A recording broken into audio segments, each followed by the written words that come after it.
तो अभी तक हम पढ़ रहे हैं अच संधि प्रकरण। अच संधि प्रकरण के अंतर्गत पिछले अध्याय तक हम 51वें सूत्र तक पढ़ चुके हैं। 51वें सूत्र तक हमने यण संधि, आयादि संधि, गुण संधि, वृद्धि संधि, पूर्व रूप, पर रूप आदि संधियों के विषय में पढ़ लिया है। अभी हम बात करते हैं प्रकृति भाव। तो प्रकृति भाव संधि के अंतर्गत 52वां सूत्र है अदसोमात। क्या है? अदसोमात। अदसोमात सूत्र क्या कहता है? तो जब हम इसका विग्रह करेंगे तो पता चलता है कि अदस, अदस शब्द से अर्थ क्या है? अदस। अदस क्या है? अदस शब्द सर्वनाम शब्द है। कैसा शब्द है? सर्वनाम शब्द है और इसके रूप तीनों लिंगों में चलते हैं। इसके रूप तीनों लिंगों में चलते हैं। इसका हिंदी अर्थ होता है वह। अदस का हिंदी अर्थ क्या होता है? वह। यह सर्वनाम शब्द है। इसके रूप तीनों लिंगों में चलते हैं। और लिंग स्त्रीलिंग और नपुंसकलिंग। ठीक है। क्या कहता है सूत्र? कि अदस शब्द के मकार से परे, अदस शब्द के मकार से परे ईदंत और उदंत प्रग्रहीय संज्ञक होते हैं। प्रग्रहीय संज्ञक होने से तात्पर्य है वहां कोई भी संधि आदि कार्य नहीं होते हैं। अदस शब्द सर्वनाम शब्द है और इसका अर्थ होता है वह। इसके रूप तीनों लिंगों में चलते हैं। इस शब्द के मकार से परे, इस शब्द के मकार से निर्मित होने वाले दो शब्द हैं यहाँ, अमी और अमु। अमी और अमु। तो मकार से परे ईकारांत और उकारांत। देखो अमी में क्या है? ईकारांत है क्योंकि अंत में क्या है? दीर्घ ई है। और अमु क्या है? उकारांत क्योंकि इसके अंत में क्या है? दीर्घ ऊ है। तो इनसे परे इकारांत उकारांत जो शब्द होते हैं प्रग्रहीय संज्ञक होते हैं, अर्थात वहां कोई संधि कार्य नहीं होता, अर्थात वे प्रकृति भाव से रहते हैं। प्रग्रहीय संज्ञा से मतलब है प्रकृति भाव और प्रकृति भाव से तात्पर्य है कोई भी संधि कार्य नहीं होगा, जैसा है वैसा ही रहेगा। तो यहाँ एक सिद्धि पढ़ेंगे हम अमीसा शब्द की। अमीसा, तो अमी ईसा। अमी ईसा से तात्पर्य है यह ईश है, यानी ये ईश है। ईश से तात्पर्य है स्वामी है। ठीक है। तो अमीसा, इसका संधि विच्छेद अमीसा इसी प्रकार से रहेगा। तो हम लिख सकते हैं कि यह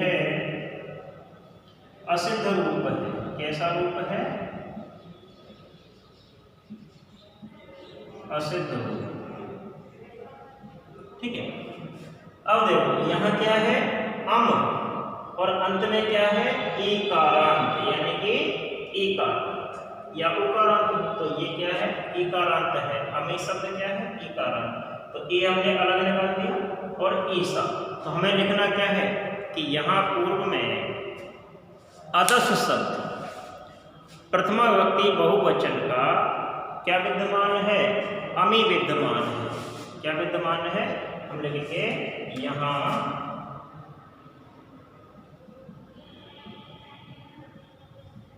पूर्व में अदस शब्द की प्रथमा विभक्ति। कौन सी विभक्ति? प्रथमा विभक्ति के बहुवचन का रूप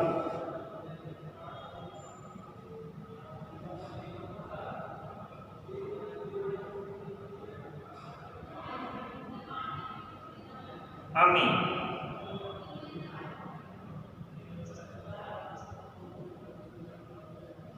विद्यमान है, जो कि कैसा है? अमी। अमी मकारांत है और मकार से परे ईदंत यानी कि ईकारांत भी है, जो कि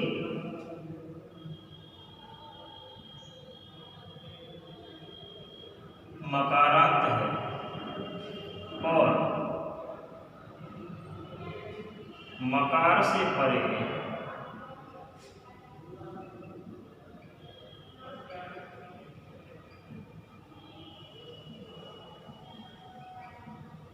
क्या है? ईदंत। यानी कि मकार से परे क्या है? यहाँ दीर्घ ई है, अर्थात जिसमें दीर्घ ई होता है उसे क्या कहते हैं? हम ईदंत कहते हैं। तो जब ईदंत है और मकारांत है तब क्या होगा? अदसो मात्र सूत्र से कौन सी संज्ञा हो जाएगी? प्रग्रही संज्ञा हो जाती है। तो हम लिख सकते हैं कि अतः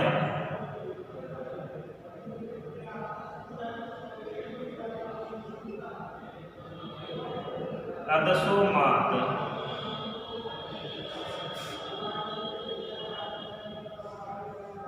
सूत्र से प्रग्रही संज्ञा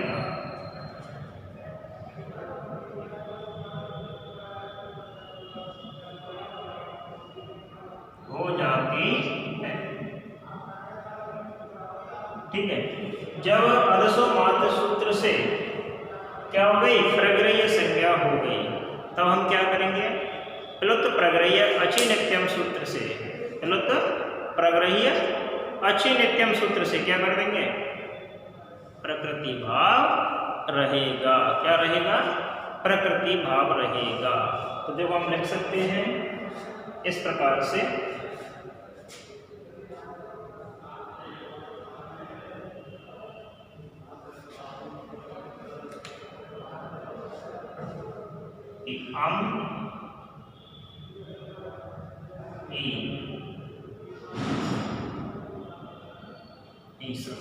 ठीक है, तो हम लिखेंगे कि प्लुत प्रग्रही अचिनित्यम सूत्र से अच परे होने के कारण, तो देखो इधर क्या है? ये मकारांत है यानी माँ है। ठीक है, उसके बाद ईदंत है अर्थात मकार के बाद यहाँ दीर्घ ई भी है और उसके बाद क्या है? फिर स्वर वर्ण ई, यानी कि ये ई क्या है? स्वर वर्ण है यानी अच वर्ण है। तो हम लिखेंगे कि प्लुत प्रग्रही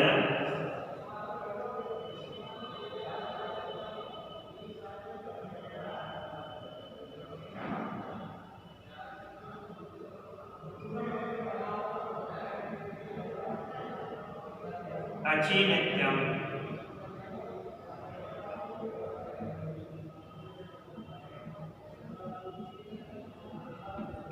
सूत्र से, प्लुत प्रग्रही अचिनित्यम सूत्र से अच परे होने के कारण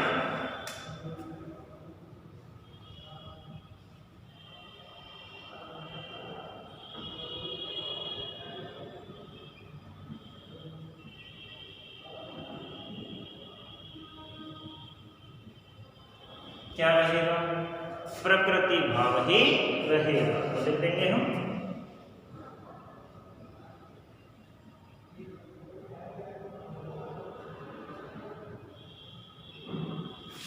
प्रकृति भाव ही रहता है। ठीक है, जब प्रकृति भाव रहेगा तो हम इसे क्या लिख सकते हैं? इस प्रकार से अमी सा यानी अमी ईसा, और यहाँ लिख देंगे हम अकेह सवर्णे दीर्घे सूत्र से दीर्घ नहीं होता है अतः हमारा रूप सिद्ध होता है। ठीक है, इसके बाद अगला सूत्र है चादयो असत्वे। चादयो असत्व, जब हम इस रूप का विखंडन करेंगे तो च आदि असत्व अर्थ क्या है? यदि च आदि का असत्व से तात्पर्य है द्रव्य अर्थ नहीं होता है, च आदि का जब द्रव्य अर्थ नहीं होता है तो उनकी निपात संज्ञा हो जाती है। कौन सी संज्ञा होती है? निपात संज्ञा। और जिनकी निपात संज्ञा होती है वो भी कैसे होते हैं? प्रग्रही संज्ञक, अर्थात वहाँ प्रकृति भाव रहता है, कोई भी संधि आदि कार्य नहीं होते हैं, निपात संज्ञा होती है। कहने का आशय यह है कि कौमुदी, जो हम लघु सिद्धांत कौमुदी पढ़ रहे हैं, इस कौमुदी के अव्यय प्रकरण, जब हम अव्यय शब्दों का क्या करेंगे? सूत्र व्याख्या और सूत्र सिद्धियां जब हम पढ़ेंगे तो कौमुदी के अव्यय प्रकरण में च, वा, ह, एव ये सब मिलकर कुल 74 शब्द हैं। कितने शब्द हैं? कुल मिलकर 74 शब्द हैं। तो च, वा, ह, एव आदि लगभग कुल 74 शब्दों का आदि क्या है? च है, क्योंकि ये च से प्रारंभ हो रहा है। किससे प्रारंभ हो रहा है? च से प्रारंभ हो रहा है, इसलिए हम इसको क्या कहेंगे? चादी। क्या कहेंगे? चादी। ठीक है, तो कहने का तात्पर्य है कि च, वा, ह, एव आदि कुल 74 शब्दों का आदि च है, इसलिए वे सभी चादी कहे जाते हैं। क्या कहे जाते हैं? चादी कहे जाते हैं।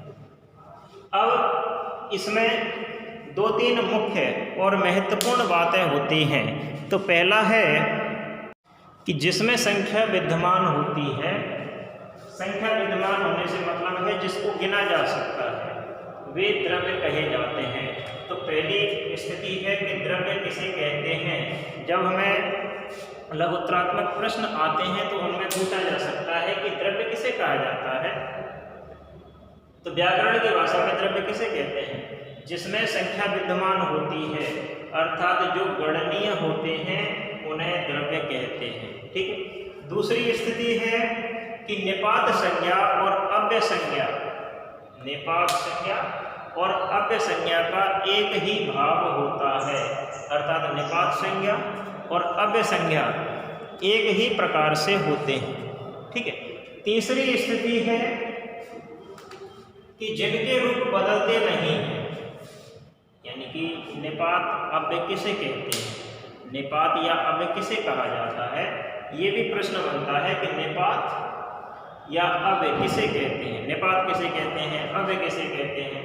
तो देखो, जिनके रूप नहीं बदलते हैं, अर्थात किसी भी स्थिति में जिनके रूप परिवर्तित नहीं होते हैं, जो एक जैसे रहते हैं, या जिनसे परे विभक्ति प्रत्ययों का लोप हो जाता है, यानी कि विभक्ति का कोई प्रत्यय नहीं लगाया जाता है, या कह सकते हैं कि जो हमेशा एक जैसे ही रहते हैं, सभी स्थितियों में, सभी कालों में एक जैसे रहते हैं, उन्हें निपात या अव्यय कहते हैं। तो हम लिख सकते हैं कि जिनके रूप बदलते नहीं हैं, अथवा जिनसे परे विभक्ति प्रत्ययों का लोप हो जाता है, अथवा जो हमेशा एक जैसे ही रहते हैं, वे निपात या अव्यय कहे जाते हैं।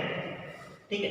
तो इस सूत्र के अनुसार क्या होता है कि यदि च आदि का द्रव्य अर्थ नहीं है, तब उनकी निपात संज्ञा हो जाती है। निपात संज्ञा होने से तात्पर्य है कि वे जैसे हैं वैसे ही रहेंगे, परिवर्तित नहीं होंगे। यानी अव्यय प्रकरण में कुल कितने शब्द हैं? 74 शब्द, जिनकी क्या होती है, जिनको हम क्या कहते हैं? चादी कहते हैं। क्या कहते हैं? चादी कहते हैं। और ऐसे चादी का यदि द्रव्य अर्थ नहीं होता है, तब उनकी निपात संज्ञा हो जाती है, अर्थात जैसे हैं वैसे ही रहते हैं। ठीक है। अगला सूत्र है प्रादय। प्रादय, तो जैसे चाद यानी कि च जिसमें आदि है, प्रादय प्र प्लस आदि, यानी कि जिसके आदि में, जिसके पूर्व में प्र है। ठीक है। तो इसका अर्थ है कि अद्रव्य अर्थ वाले प्रादि, अद्रव्य अर्थ जिनका द्रव्य अर्थ नहीं है, इसी प्रकार से। ठीक है। तो जिनका क्या नहीं है? द्रव्य अर्थ नहीं है, अर्थात अद्रव्य अर्थ वाले प्रादि भी निपात संज्ञक होते हैं, अर्थात वो जैसे हैं वैसे ही रहते हैं। ठीक है। कहने का तात्पर्य है कि प्र, अनु, आ, प्रति, अव, अप, अति, ये जितने भी शब्द हैं इनकी भी निपात संज्ञा हो जाती है। क्या हो जाती है? निपात संज्ञा हो जाती है।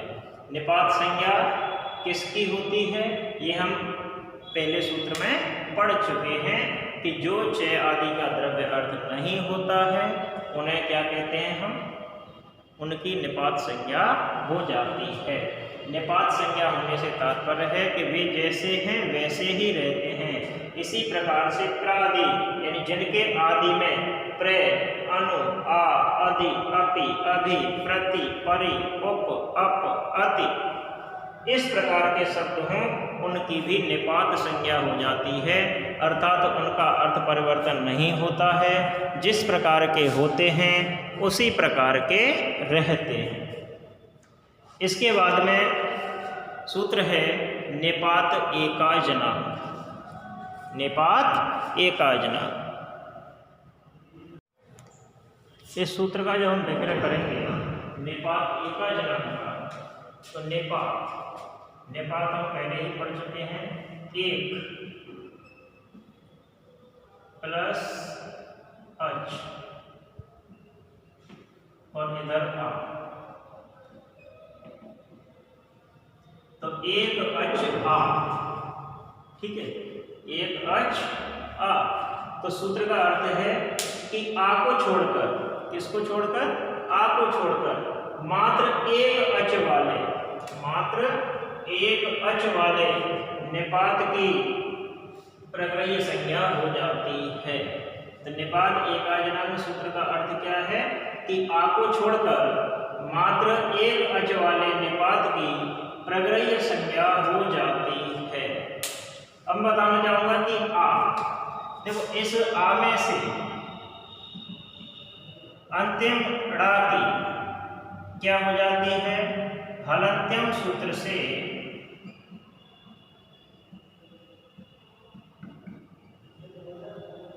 क्या हो जाती है, इत संज्ञा। कौन सी संज्ञा, इत संज्ञा। और इत संज्ञा होने के बाद में तस्य लोपः सूत्र से क्या हो जाएगा, लोप हो जाएगा। तस्य लोप से क्या होता है, लोप होता है। तो अड़ा की क्या हो जाती है, हलंत्यम, हल प्लस अंत्यम यानी कि अंतिम हल वर्ण की इत संज्ञा, अंतिम हल की इत संज्ञा हलंत्यम सूत्र से। तो अंतिम हल क्या है, अड़ा। इस डा की हलंत्यम सूत्र से इत संज्ञा होती है और तस्य लोप से लोप हो जाता है। फिर शेष क्या रहता है हमारे पास, केवल आ। शेष क्या रहता है, केवल आ। तो सूत्र कहता है कि आ को छोड़कर मात्र एक अच वाले निपात की प्रग्रह्य संज्ञा होती है। आ में से अड़ा की हलंत्यम सूत्र से इत संज्ञा होने पर तस्य लोपः सूत्र से लोप हो जाता है। फिर जो शेष आ रहता है उसको छोड़कर बाकी सभी ऐसे निपातों की प्रग्रह्य संज्ञा हो जाती है जो कुल मिलाकर एक अच होते हैं, अर्थात केवल एक अच वर्ण होता है आ को छोड़कर, ठीक है। जैसे ई, उ, आ को छोड़कर क्या है, ई है, उ है। तो ऐसे अच वर्णों की, एक अच वर्णों की, एक अच से तात्पर्य है केवल एक होना चाहिए, ठीक है। तो ऐसे एक अच वर्णों की प्रग्रह्य संज्ञा हो जाती है निपात एकाजना सूत्र से। और प्रग्रह्य संज्ञा हो जाने के कारण क्या रहता है, फिर प्रकृति भाव। प्रकृति भाव से तात्पर्य है वहां कोई भी संधि कार्य नहीं होगा, ठीक है। जैसे इस सूत्र से सिद्ध होने वाले चार उदाहरण हैं हमारे पास। ई इंद्र, ई इंद्र अर्थात ओहो यही इंद्र है, ओहो यही क्या है, इंद्र है, ओहो यही इंद्र है। उ उमेश, उ उमेश अर्थात ऐसा लगता है कि यह उमेश, उमा प्लस ईश यानी उमा का पति, कौन, महादेव, उमा का पति महादेव। तो ऐसा लगता है कि यह महादेव है। आ एवं नुमन्य से, आ एवं नुमन्य से यानी कि पहले तो ऐसा नहीं मानता था, अब मानने लग गया है। आ एवं नुमन्य से। उष्ण थोड़ा गर्म, आ प्लस उष्ण यानी थोड़ा गर्म। इन चार शब्दों की रूप सिद्धियां निपात एकाजनांग सूत्र की सहायता से प्रग्रह्य संज्ञा होने के पश्चात ही होंगी। तो जैसे हम ई इंद्र को सिद्ध कर लेते हैं, ई इंद्र।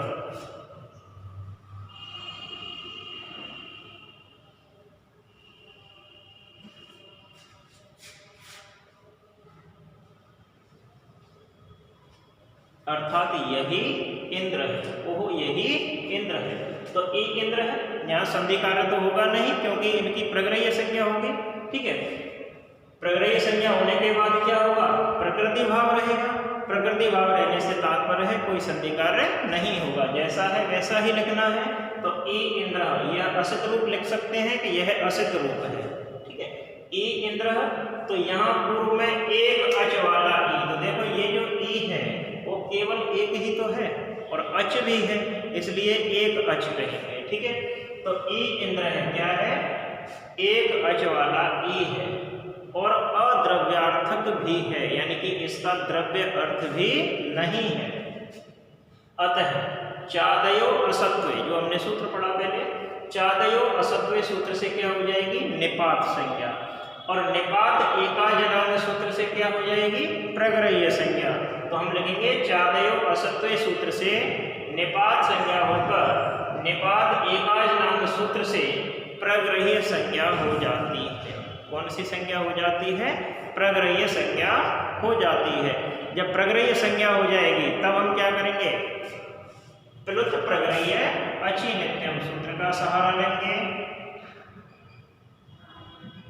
और लिखेंगे कि प्लुत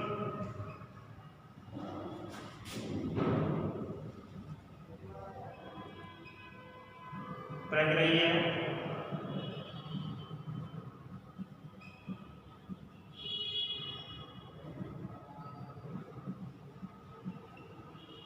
अचि नित्यम सूत्र से। प्लुत प्रग्रह्य अचि नित्यम सूत्र से क्या होता है, प्रकृति भाव हो जाता है। क्या हो जाता है, प्रकृति भाव।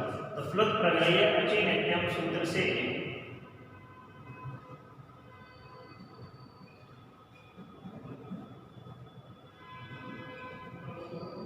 प्रकृति भाव होकर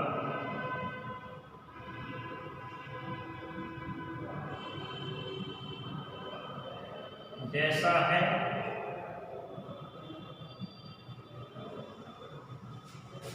वैसा ही रहता है।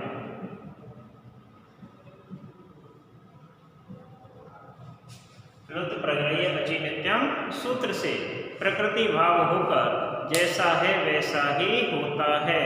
अर्थात अपह श्रवणे दीर्घ सूत्र से क्या नहीं होगा, दीर्घ आदेश नहीं होगा। अर्थात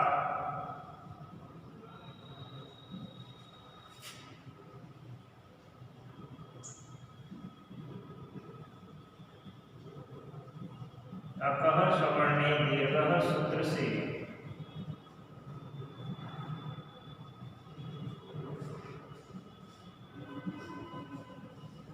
दीर्घादेश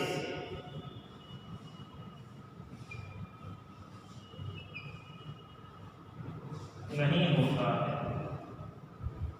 ठीक है, दीर्घ आदेश जब नहीं होगा तो हमारा उदाहरण सिद्ध हो जाता है। तो ई इंद्र,